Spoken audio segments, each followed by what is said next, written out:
Et ce matin, Yasmine Jaffar, c'est Saïd Ali Bouanam ici, le délégué départemental du Rassemblement national 976, qui est votre invité. Bonjour messieurs, et rebonjour Yasmine.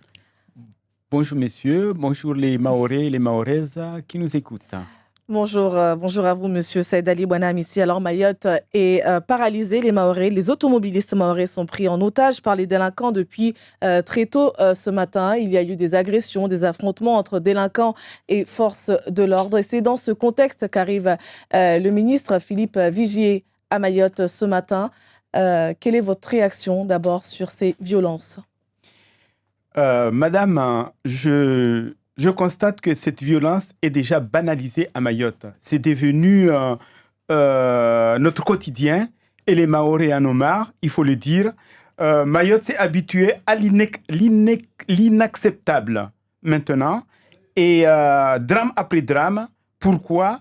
On constate qu'il y a du laxisme juridique qui règne. Pourquoi cette insécurité ? Parce qu'il y a une impunité totale. Les véhicules peuvent être brûlés, les maisons peuvent être brûlées et rien ne se fait.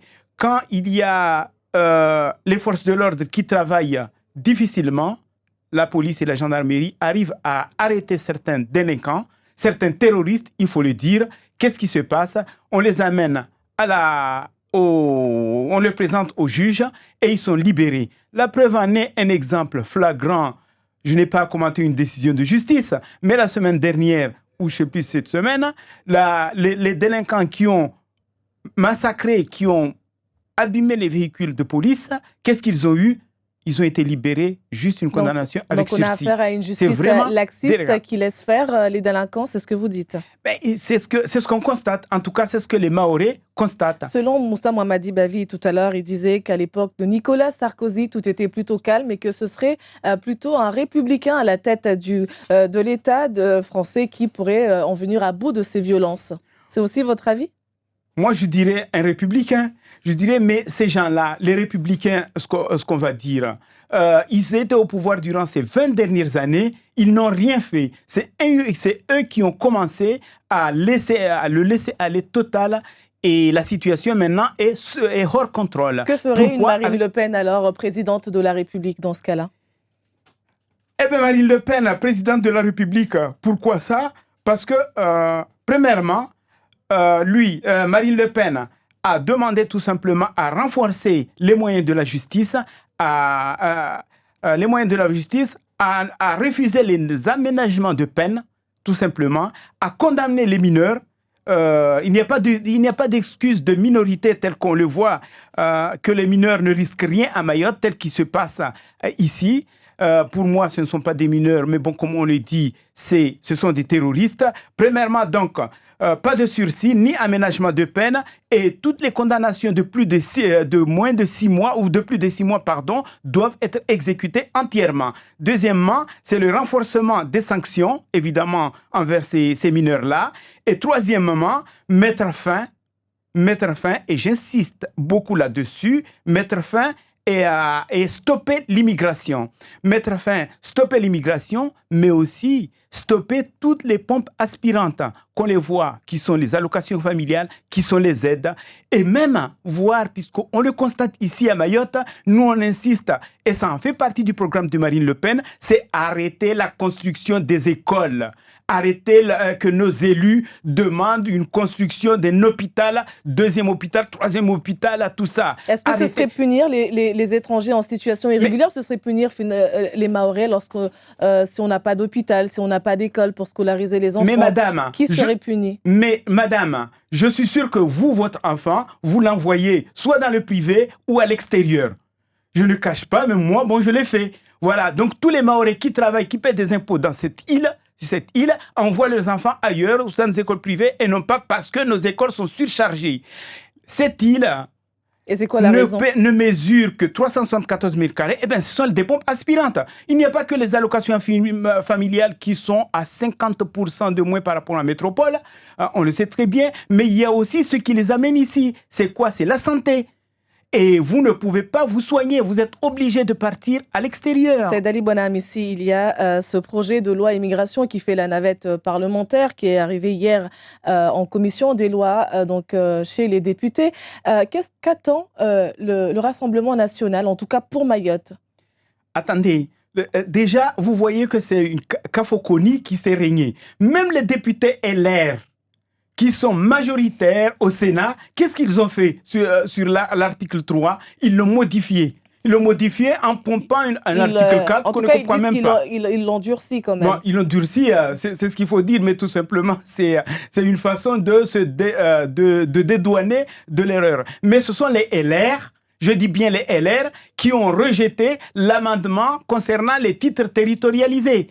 Les cartes de séjour territorialisées à Mayotte qui ne peuvent pas appliquer. Donc, sur cette loi à asile et immigration, on ne doit rien entendre pour Mayotte, mais au contraire, on rentre dans un cadre qui va encore asphyxier Mayotte. Mansour Kamardine demande à ce que tout clandestin, tout étranger arrivé clandestinement à Mayotte n'obtienne pas un titre de séjour, ne soit pas régularisé. Qu'est-ce que vous en pensez? Mais qu'est-ce que j'en pense? Ça en fait partie du programme de Marine Le Pen depuis le temps. Qu'est-ce qu'on a demandé? Il est hors de question de prendre en compte la régularisation ou la délivrance des cartes de séjour.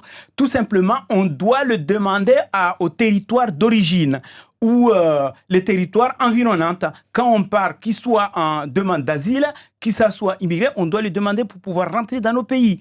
Donc maintenant, s'il demande ça, eh bien tant mieux. Dans ce cas-là, on rentre dans le même programme de 2017 de Marine Le Pen qui refuse complètement que les étrangers qui arrivent sur notre territoire puissent être régularisés, a fortiori puissent obtenir un titre de séjour quel qu'il soit.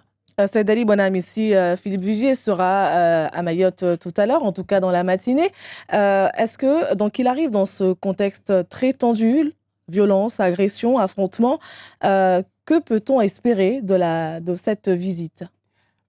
Philippe Vigier arrive, tant mieux, c'est sa deuxième visite en un mois. Peut-être même, on en a eu, comme vous l'aviez dit, il y a plusieurs ministres qui se succèdent, mais ils se succèdent pourquoi? Les Mahorais veulent voir des résultats. À l'heure actuelle, on ne peut pas sortir, on ne peut pas aller manger, on ne peut pas... Le pire, on nous dit des fois même, il est interdit de sortir pour aller manger du pizza ou pour aller voilà, se promener. C'est ça, on est là. Donc le ministre est là, on ne sait pas ce qu'il va nous pondre, ce qu'il va nous donner encore. Peut-être il va se mettre à distribuer de l'eau sur des bouteilles. Tout simplement, on se retrouve comme dans les pays africains. Il va faire, soi-disant, il va faire un état de lieu. Il va voir si les mesures qu'il a prises, si c'est efficace ou si ça a été mis à mal. C'est juste ça. Donc nous, ici, on regrette la priorité des Mahorais. On l'a toujours dit durant des décennies. C'est l'insécurité avant tout. Qu'il reste, qu'il nous propose des solutions efficaces. Vous avez vu, Madame Asmine, je pense qu'il est au courant ou il avait fait un tour. Je ne me rappelle plus, au stade de Cavani. Au stade de Cavani qui est devenu un squat de la délinquance, peut-être même de la prostitution à l'heure actuelle, que ce soit au stade de Cavani ou Massimoni. Et les élus, je ne pense pas que, puisque c'est propriété du conseil départemental, est-ce qu'ils ont pris des mesures? À ce jour, on n'en a pas eu de communiqué qu'ils ont demandé l'expulsion de ces gens-là. Mais au contraire, ça a été banalisé et ils restent là, ils font leur campement avec toutes les conséquences qui persistent et qui vont subir et qui vont continuer, mais qui en souffrent, ce sont les Maoris. Mais moi, il y a quelque chose aussi qui m'indigne, c'est que je remercie aussi, puisque je vois la police et la gendarmerie, ils font leur travail correctement.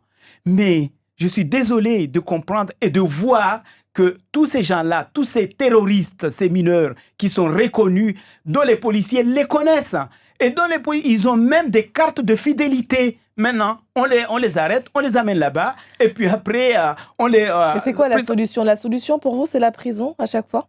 Mais la solution est Parce que la maison d'arrêt de Majicavo déborde déjà. Mais la maison de Majicavo, mais ce n'est pas à moi, c'est le gouvernement laxiste qui sont là, qui sont laissés la situation telle que c'est impossible à résoudre. Moi, tous les mineurs, soi-disant les mineurs, ces terroristes-là, ils font comment on appelle ça? Ils font des actes délictueux. Qu'est-ce qu'il faut les faire? Tout simplement, c'est l'expulsion ou développer, et ça en fait partie aussi du programme de Marine Le Pen, développer la coopération judiciaire. Disons, demander aux pays environnants, si c'est un Comorien, si c'est un Rwandais, si peu importe ceux qui viennent de l'Afrique, puissent être emprisonnés chez eux. La coopération régionale, ça existe. Dernière question, Saïd Ali Bouanamissi. Le ministre délégué aux Outre-mer, Philippe Vigier, arrive effectivement, entre autres, pour faire un bilan par rapport à la distribution d'eau qui s'est généralisée à l'ensemble de la population. Mais beaucoup de Mahorais se plaignent, ils n'ont pas accès à cette eau puisqu'elle est distribuée aux heures où ils sont au bureau. Mais nous, on avait déjà dit, on a lancé sur certains communiqués, on les a envoyés, que cette eau va être distribuée à l'autre population et non pas à ceux qui payent des impôts ou parce qu'ils le savent. Donc, rien n'a été organisé justement pour penser à cette population-là qui travaille toute la journée et le soir, quand ils rentrent chez eux, ils n'ont pas d'eau. Les week-ends, la même chose. J'ai vu le samedi dernier où ils ont dit c'était submergé, une queue pas possible pour pouvoir avoir tout simplement cette eau-là. Mais moi, il y a quelque chose quand même qui m'indigne, madame, c'est que ce gouvernement où l'État n'a pas de vision à long terme. Est-ce que ce sont ces mesurettes de distribution d'eau? On va continuer jusque quand? Depuis, ça fait 3-4 ans qu'on signale le problème de l'eau à Mayotte. Donc, rien n'a été fait jusqu'à millions aujourd'hui. D'euros qui ont été mis dans justement l'achat de ces bouteilles d'eau auraient pu, selon vous, peut-être construire une retenue collinaire? Exactement. Mais à ce jour, rien n'a été avancé. Exactement comme on peut parler de la piste longue, par exemple, en investissement, on en parle, rien n'avance. Donc aujourd'hui, c'est retenu, on ne voit pas. Et l'usine de dessalement, justement, vous pouvez poser la question à M. Vigier. Quelle est la promesse qu'il avait faite concernant la montée en puissance d'usines de dessalement de Petite Terre qui devrait reverser le surplus de, je ne sais plus, c'était 1700 mètres cubes ou 7100, qui devrait le reverser en Grande Terre d'ici là au mois de novembre. Qu'est-ce qui a été fait? Jusqu'alors, c'est statu quo. Et donc, on va encore dans ce sens-là, où rien ne se fait, où il n'y a que des promesses qui vont s'envoler comme une fumée de cigarette. Merci beaucoup, Saïd Ali Bouanamissi. Je rappelle que vous êtes le délégué départemental du Rassemblement national à Mayotte.